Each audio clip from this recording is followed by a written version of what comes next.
Alaikum, my YouTube family and my YouTube brothers and my YouTube sisters and my YouTube viewers. میں آپ کو اپنے YouTube channel ACL lab پر welcome کہتا ہوں اور آپ کو دل کی احتہ گہرائیوں سے سلام پیش کرتا ہوں. السلام علیکم. امید کرتا ہوں آپ سب خیریت سے ہوں گے اور میں بھی خیریت سے ہوں. تو آج my YouTube فیملی ہم آج بہت ہی اہم ٹاپک یعنی بہت ہی اہم ٹیسٹ کے بارے میں بات کرنے جا رہے ہیں. اس کا نام ہے وڈال ٹیسٹ. تو اس سے پہلے جن بھائیوں نے میری یوٹیوب چینل کو سبسکرائب نہیں کیا وہ سبسکرائب کر لیں اور ساتھ میں لگے بیل آئیکن کے بٹن کو لازمی پریس کر دیں تاکہ ہمارے آنے والی ہر انفارمیٹیو ویڈیو آپ تک پہنچ سکے. اور اگر ہماری ویڈیو آپ کو اچھی لگتی ہے تو اسے دوسروں تک بھی شیئر لازمی کیجیے گا. اور اگر میری کوئی مسٹیک ہو یا اگر آپ نے کوئی کویسچنز کرنا ہو تو آپ مجھے کامنٹ لازمی کیجیے گا اور میں انشاءاللہ آپ کو لازمی جواب دوں گا.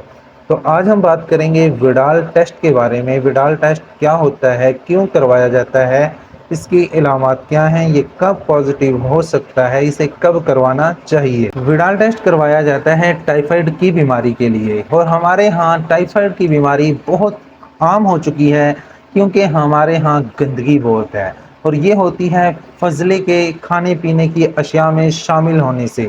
جو انسانی فضلہ ہوتا ہے نا اس کا جب وہ کھانے پینے کی اشیاء میں شامل ہوتا ہے نا تو پھر یہ بیماری ہوتی ہے. اور اس کا جو سب سے بڑا سورسز ہے وہ ہے مکھیاں. تو اس کی ہم علامات کی بات کرتے ہیں جو اس میں علامات ہو سکتی ہیں.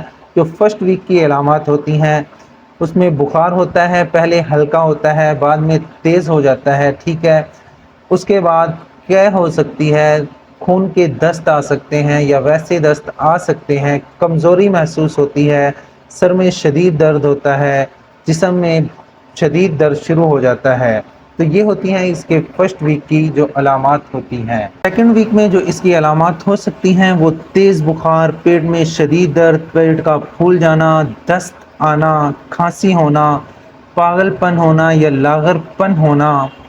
اور اس سے مننجائٹس کی علامات بھی محسوس ہو سکتی ہیں اور پاگل پن بھی ہو سکتا ہے، یہاں تک کہ بے ہوشی یا موت بھی ہو سکتی ہے. تو یہ ٹیسٹ جو ہے وہ ٹائیفائڈ کی بیماری کی تشخیص کے لیے کروایا جاتا ہے. بخار کے پہلے ہفتے میں یہ ٹیسٹ نہیں کروانا چاہیے، یہ دوسرے ہفتے یا 7 دن کے بعد ٹیسٹ کروانا چاہیے، پھر اس کی صحیح رپورٹ آتی ہے. اس کے لیے ہم بلڈ کلچر بھی کر سکتے ہیں، یورین کلچر بھی کروا سکتے ہیں اور سٹول کلچر بھی کروا سکتے ہیں.